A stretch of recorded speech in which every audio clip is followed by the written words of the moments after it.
Monsieur le Président de la République, vous avez parlé tout à l'heure du besoin de créer de l'emploi et de la richesse. Il y a eu un mémorandum qui a été signé entre les États-Unis, la Zambie et la RDC sur des véhicules électriques. Est-ce que, selon ce mémorandum, ceci pourrait contribuer à la création de richesses? Oui, bien sûr, nous avons signé ce mémorandum d'entente avec la Zambie et les États-Unis.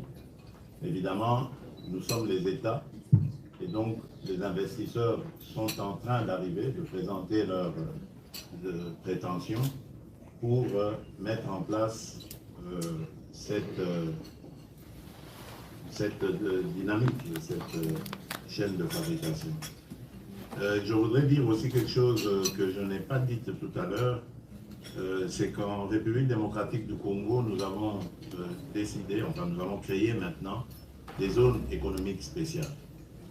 Et donc, dans la région à laquelle vous faites allusion, qui est frontalière de la Zambie, va se créer cette zone économique spéciale qui attirera davantage d'investisseurs qui pourront venir mettre en pratique ce que nous attendons, c'est-à-dire cette chaîne de fabrication de la batterie électrique.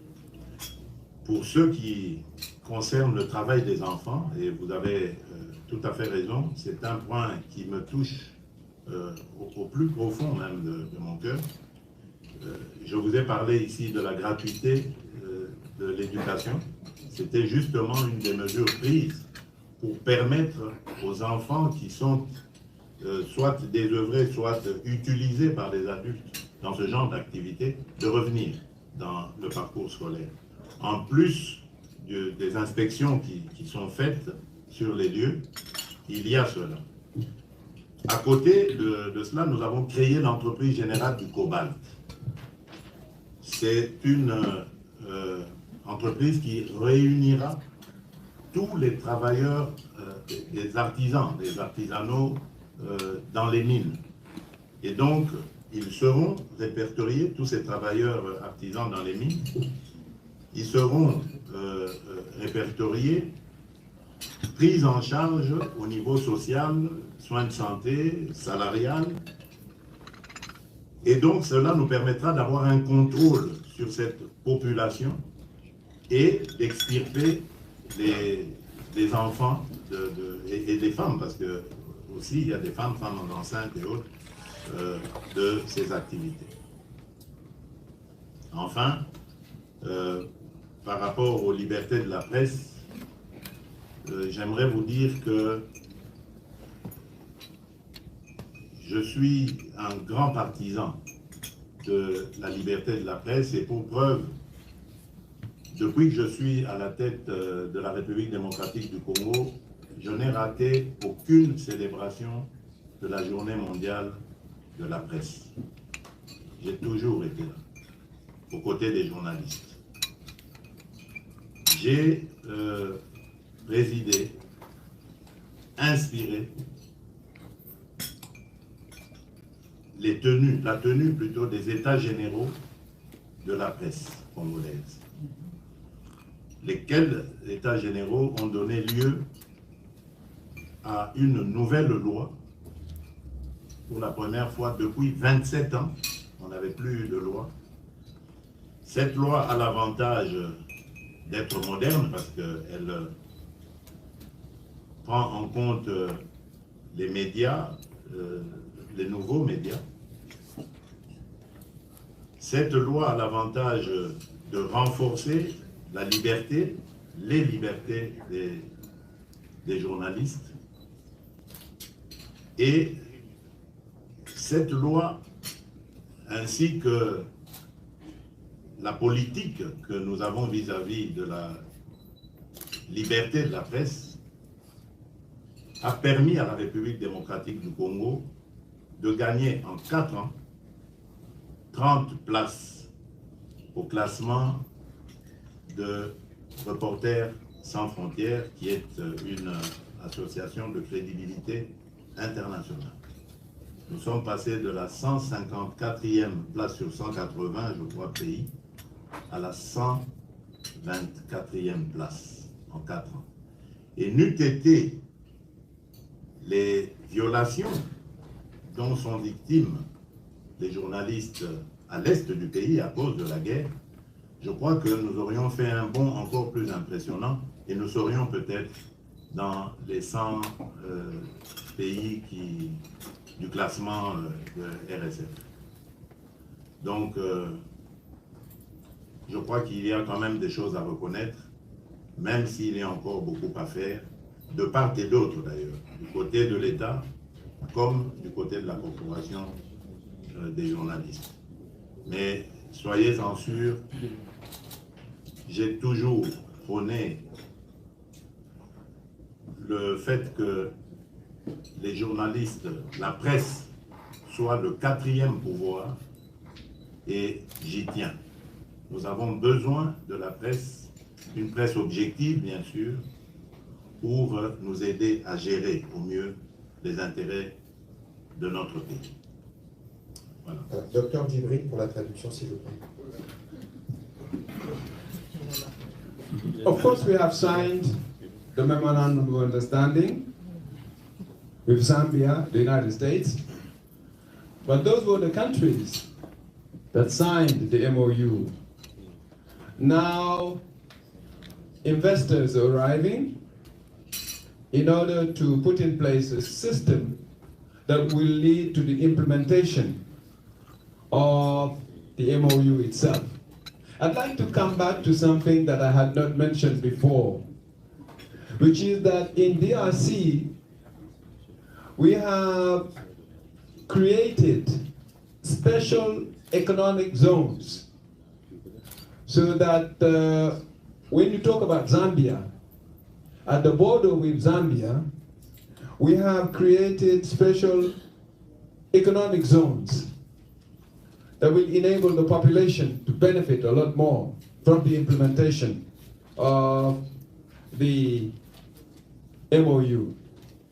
When you talk about child labor,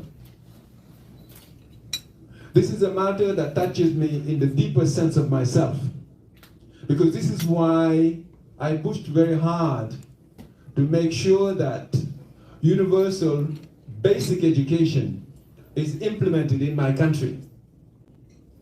And by giving access to education, we wanted to make sure that all children who are in very difficult circumstances are extracted from those difficult circumstances in order for them to come to education. So this is something which is very, very important for me. I feel very, very strongly about it. We have put a system, when it comes to mining, we have put a system of grouping all those who are working in mines together in order to provide them with certain social conditions. And by providing those social conditions, we also have an idea of who's working in the mining areas. And by so doing, we know whether there are children working in there, and also even women, because there are pregnant women also who may be working there. So that gives us clearer idea about how to confront this situation. When it comes to press freedom, I've always been a great supporter of press freedom through a number of measures. One, I've always been on the side of the media. Whenever there have been a World Day for the media, I have always made sure that I'm with the media in that connection. But also we had a general review of the media in my own country, which led to the adoption of a law that was much more progressive, a law that was much more progressive than the past 27 years. That law enabled us to bring into the focus, new media, which was not there, enabled us to reinforce the freedom of the press and other aspects. That's why when the organization called Reporters Sans Frontières did its review, in 4 years, DRC gained 30 seats. It went from 154 out of 180 to 124 right now.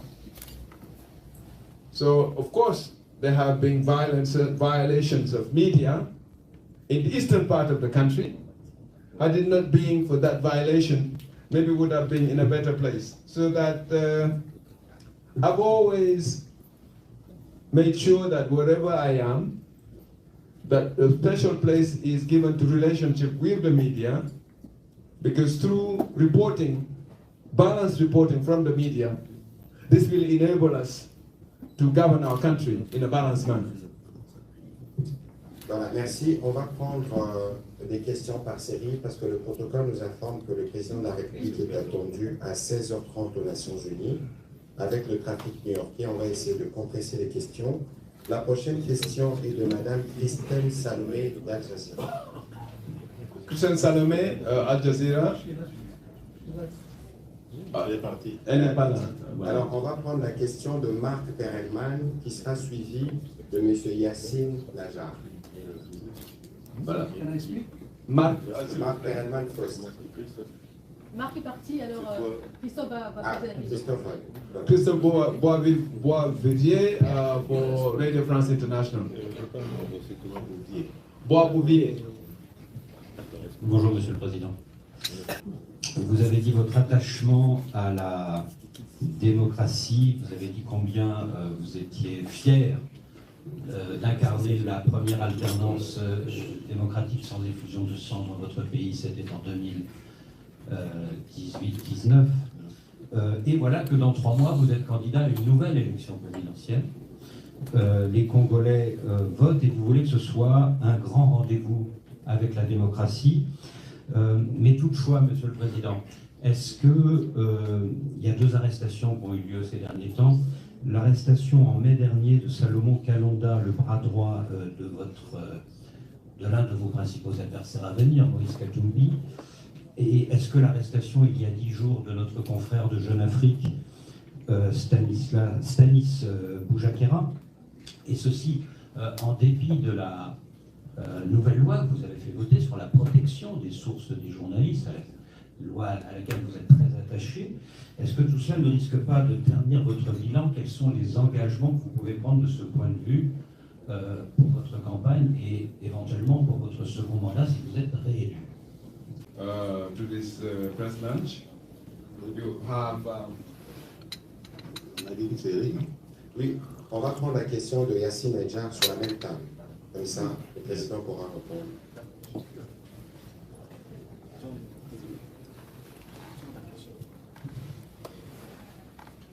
Thank you so much, Mr. President. Thank you for inviting me to come to this boardroom, to press conference. First of all, you give us today something we never think about that and never heard about it. The uranium, you have it in Congo, that's an important country, and have United States. And you are welcome, you're gonna have the power from here. For the election, if it's a free country and fair election, you will make it. Believe me, you have very good charisma, and you look good. You look very good. And take my word, and don't forget that name, Yassine Najjar, in USA. You're gonna win, and you will make it. Just let me know. I guess everybody understands what I'm talking about. Yes.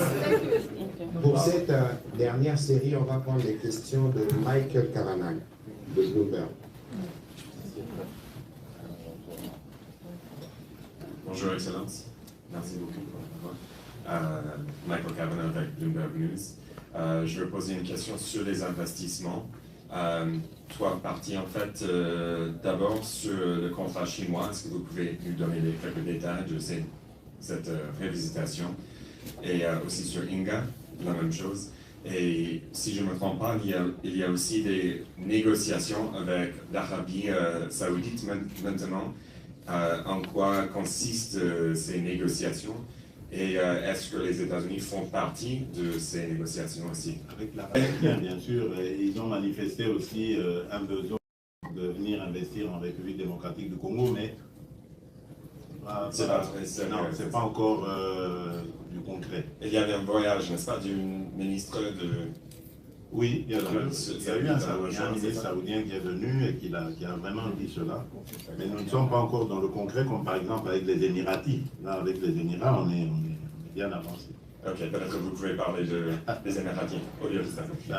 Merci, je peux poser la question en anglais aussi pour vous aider. Just to ask 3 questions about investments. The first is on Inga, the dam project. The second is on the revisitation of the China contract. And then the third was going to be about Saudi Arabia, but apparently those negotiations aren't happening, so I asked about the negotiations with the UAE.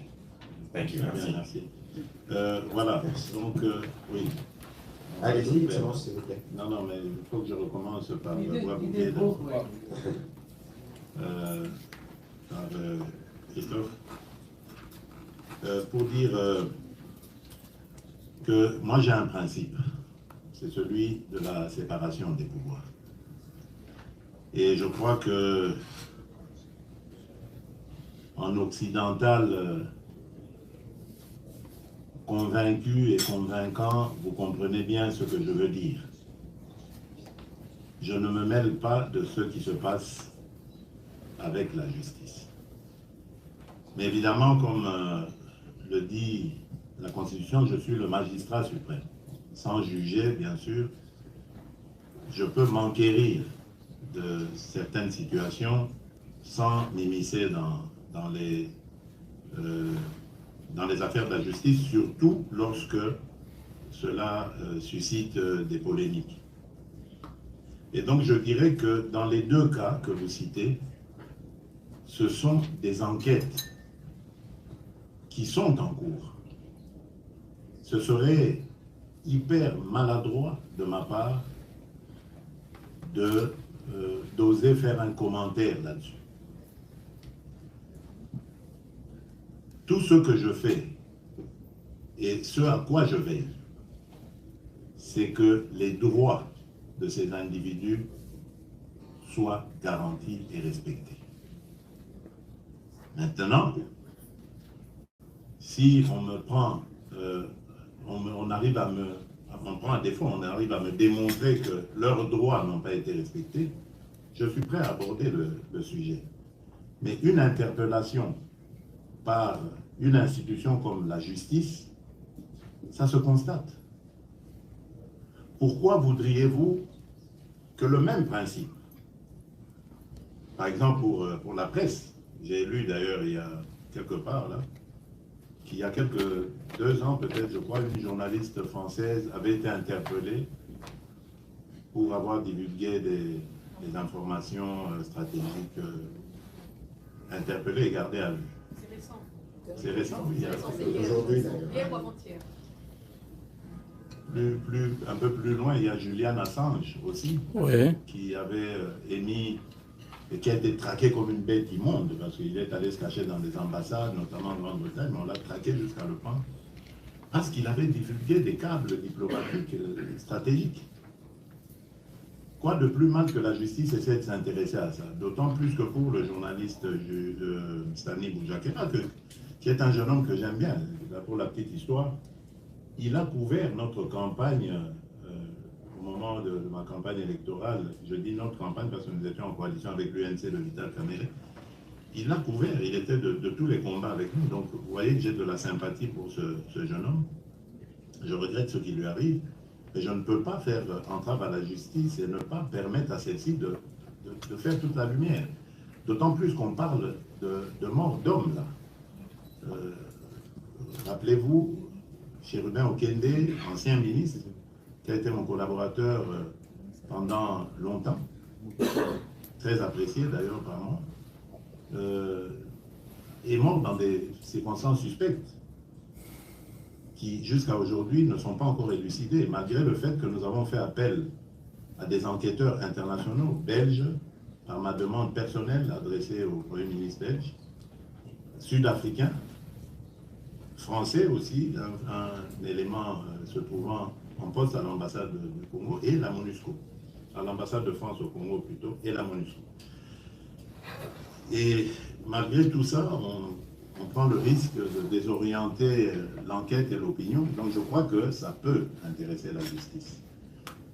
Quant à l'autre cas, malheureusement, nous sommes en situation de guerre, nous imposée par le Rwanda, et la justice s'est intéressée de très près aux accointances qu'il y aurait entre ces personnes, entre cette personne et nos agresseurs. C'est ce que je peux dire à ce stade sans vraiment violer le secret de l'instruction. Parce que je tiens à la séparation du pouvoir, mais en même temps, je tiens au respect des droits des personnes qu'on interpelle, des personnes qu'on accuse. Donc, j'espère que c'est clair. I have always had a principle of making sure that there is separation of powers. I would not like to be part of what is going on within the justice system. I can find out what is going on and make sure that whoever is in the hands of justice has got his or her rights properly defended. And if their rights are not defended, I will make sure that this happens. Of course, there have been examples of French journalists who have been arrested recently. And then you may recall also the situation of Julian Assange, who was sought after and he went through. À ce niveau-là, pour me permettre de dire, quand je citais ces deux cas, c'était pour demander à M.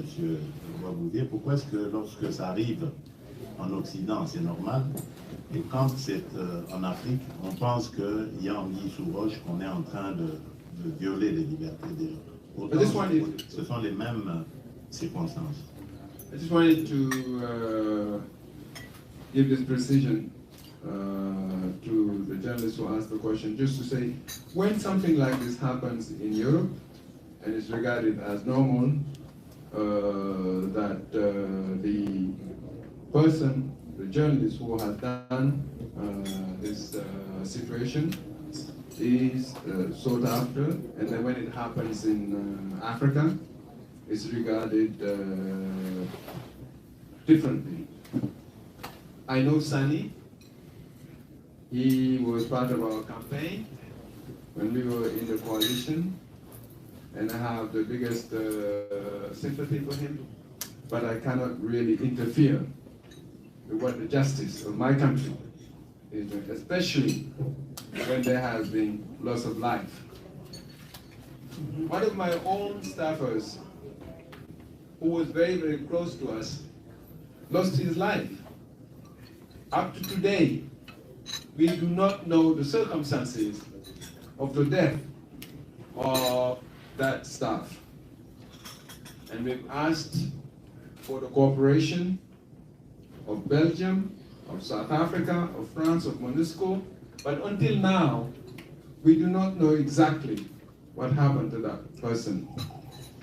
And of course, we're also in a situation of war that was imposed on us by Rwanda, which is not facilitating the situation.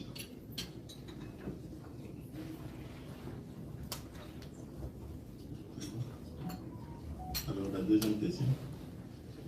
La deuxième question, c'était plus, je pense, la question de M. Yassine, c'était plus un encouragement. Je n'ai pas noté de particulières questions. Merci. Et la dernière, c'est celle de Michael Carragher. Oui, Michael, permettez-moi de ne pas parler ici des termes des contrats entre la République démocratique du Congo et ses entreprises chinoises, parce que d'abord, je n'ai pas fait partie des négociations, mais j'avais tracé, simplement comme je l'ai dit ici, une ligne qui montre les principes que je défends. C'est-à-dire, nous voulons un partenariat qui soit gagnant-gagnant, win-win. Jusqu'ici, nous avons constaté, et je ne suis pas le seul à le dire, je vais parler de l'inspection générale des finances, qui est tenue et dirigée par un homme vraiment brillant, Jules Alinguete, pour ne pas le citer, qui a fait le constat que depuis que nous avons contracté cette entente avec les Chinois, les entreprises chinoises ont gagné près de 10 milliards de dollars et la République démocratique du Congo n'est même pas à 1 milliard. Donc, c'est vraiment disproportionné comme un partenariat et il fallait rééquilibrer cela. Récemment, j'ai effectué un voyage en Chine où j'ai parlé de cela. Nous avons donc rééquilibré les choses. Et nous avons été heureux de constater que nos partenaires chinois étaient disposés aussi et ont compris que la République démocratique du Congo avait raison de regarder les choses dans cette manière. Et ils ont fait le constat malheureux que jusque-là, malheureusement, avant nous, il n'y avait pas ce genre de considération. Donc ce n'était pas à eux de faire le travail des Congolais à la place des Congolais eux-mêmes. Voilà pourquoi ils ont été enthousiasmés par l'idée, la proposition de la République démocratique du Congo de revoir ce partenariat dans le but de faire aussi gagner la République démocratique du Congo. Et nous sommes repartis de plus belle dans une nouvelle aventure, cette fois-là sûre d'être satisfait et de ne pas laisser un des partenaires frustré sur le côté. Alors, à propos d'Inga, comme vous le savez, Inga, c'est notre fierté, c'est le rêve africain. Si nous réussissons à le développer dans toutes ses phases, 8 phases il faut, je crois que Inga peut devenir la lumière de l'Afrique. Malheureusement, nous sommes encore en difficulté de mobiliser les investissements. Nous avons eu un partenaire qui nous a fait rêver pendant un certain temps. Il s'agit de la société Fortescue de Andrew Forrest, un Australien, que je vais sûrement encore revoir peut-être ici à New York, m'a-t-on dit. Mais bon, les négociations sont un petit peu à l'arrêt, on va dire, parce que pour plusieurs raisons qui ne sont pas convenables à dire ici. Mais nous continuons d'espérer, d'autant plus que, par exemple, la Banque mondiale a de nouveau manifesté son intérêt, ce qui nous réjouit. Lors de mon passage en Chine, j'avais aussi réussi à susciter l'intérêt des Chinois. Je crois qu'il ne serait pas impossible que demain, on voit une sorte de consortium se dessiner, se former autour de la Banque mondiale, des investisseurs chinois, peut-être européens, parce qu'il y a peut-être encore des intérêts là-bas, pas encore très manifestés, et cet Australien qui continue à vouloir venir dans cette aventure. Mais lui, c'est surtout pour le post-Inga, c'est-à-dire la production d'hydrogène vert. Vous savez que l'hydrogène est très prisé et sûrement le combustible de demain. Donc voilà, nous sommes pour le moment dans ces zones-là, rien de concret, mais des intérêts manifestes, intérêts africains aussi, comme nos amis sud-africains, qui sont, comme vous le savez, en difficulté en ce moment par rapport à l'énergie. et qui seraient intéressés aussi de venir dans cette aventure.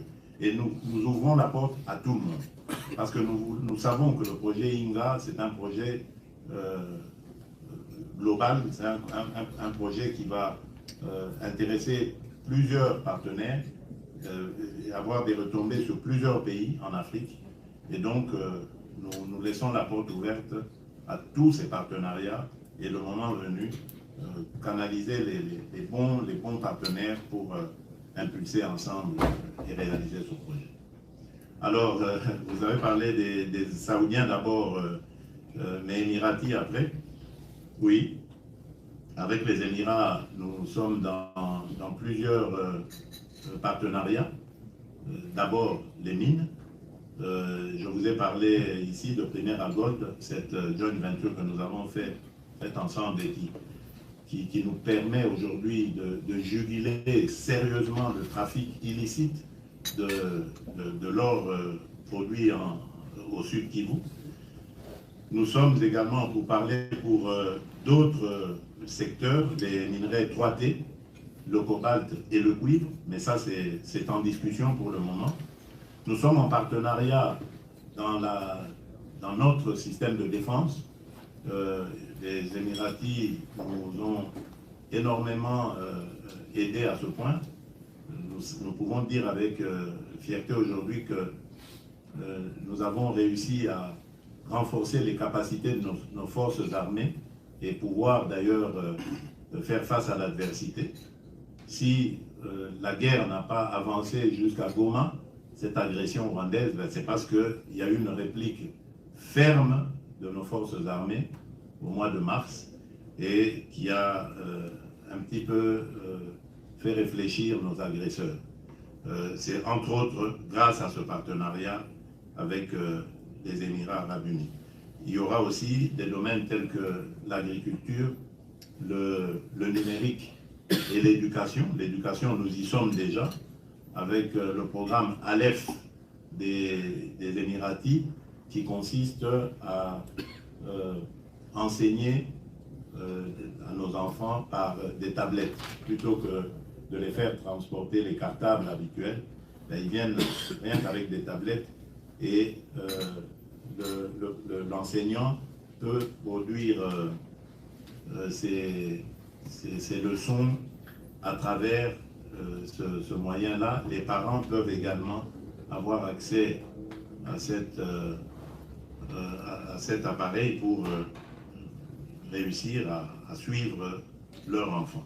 Donc voilà le modèle sur lequel nous sommes en train de réfléchir. Il y a du côté congolais déjà une commission qui s'est planchée dessus, qui a été aux Émirats pour voir. Les Émiratis sont venus en République démocratique du Congo.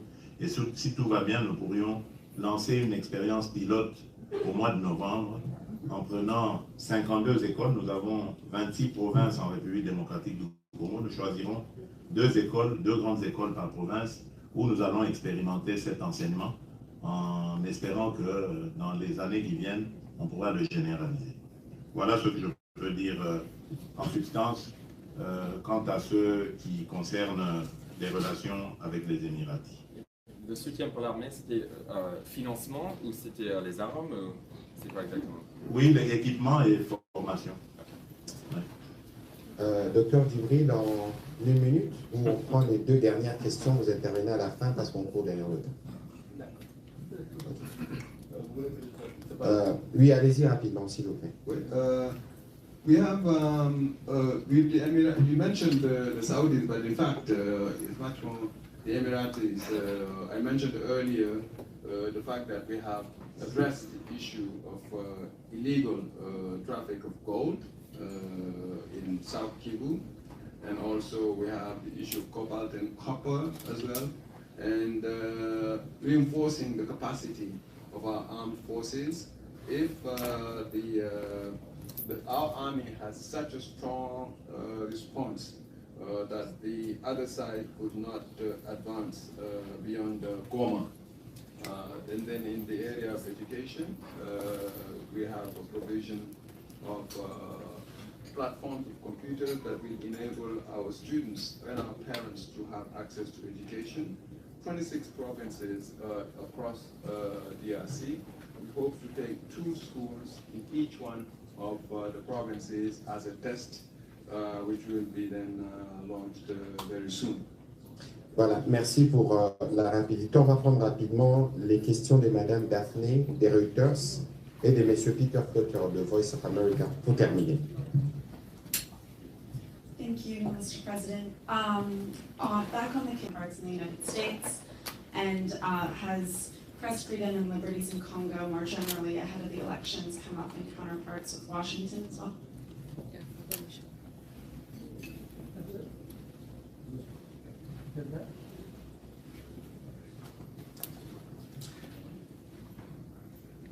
Thank you very much, Mr. President. Peter Cloutey from Voice of America. My question is, your government has expressed concern about atrocities your government says M23 has been causing in the eastern part of the country. If peace returns, what is your vision for the Eastern Congo?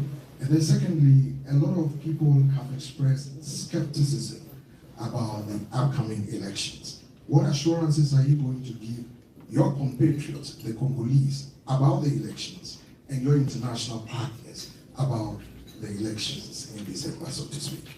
Thank you. C'est une question de Reuters. Et pour la voix de l'Amérique,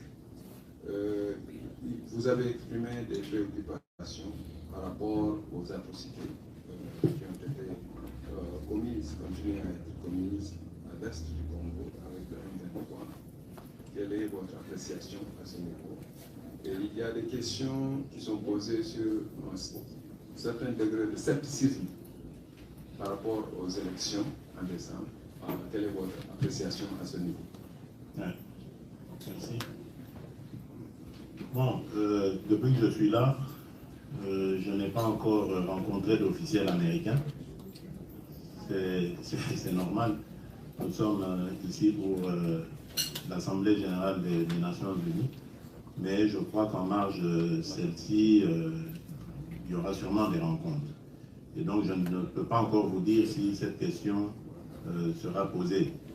Mais si elle est posée, je répondrai de la même manière que j'ai répondu à M. Ouabouvier. Je voudrais ici souligner que jamais je ne serai le fossoyeur, l'assassin de mes compatriotes. Je suis venu à la tête de ce pays pour promouvoir les droits et les libertés de mes concitoyens, les droits et les libertés des femmes. Je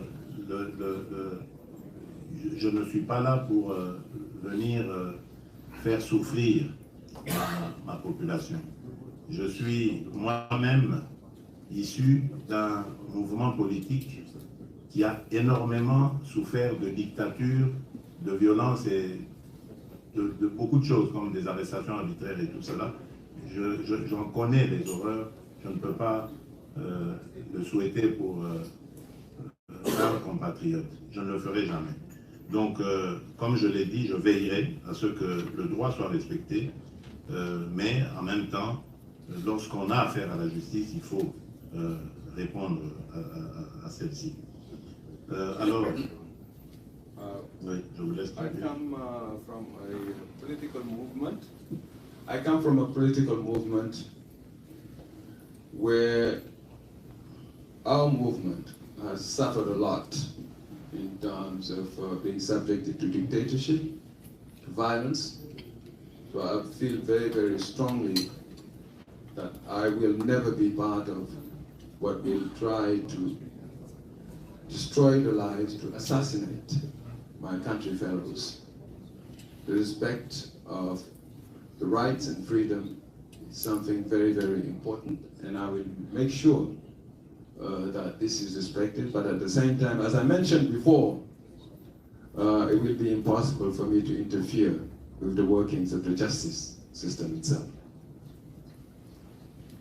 Alors, à propos du M23, j'aimerais vous dire que c'est un groupe de criminels qui est embarqué dans une aventure qui elle-même est criminelle, emmenée par M. Paul Kagame, président de la République du Rwanda. Et c'est parce que ce sont des criminels que nous n'allons jamais négocier ou entrer dans un dialogue quelconque avec eux. Je l'ai dit suffisamment, répété à plusieurs fois, et je vous le confirme à nouveau. Ils ont commis beaucoup d'atrocités, et ils continuent d'en commettre d'ailleurs. J'espère que la justice internationale, un jour, qui est saisie d'ailleurs, un jour pourra mettre la main sur ces criminels. Je me réjouis d'ailleurs et vous remercie d'avoir posé cette question parce que ça me permet de pouvoir ici, encore une fois, féliciter les États-Unis d'Amérique qui viennent de prendre une sanction de taille, d'importance, contre le Rwanda en mettant fin à la coopération militaire avec ce pays. Parce que le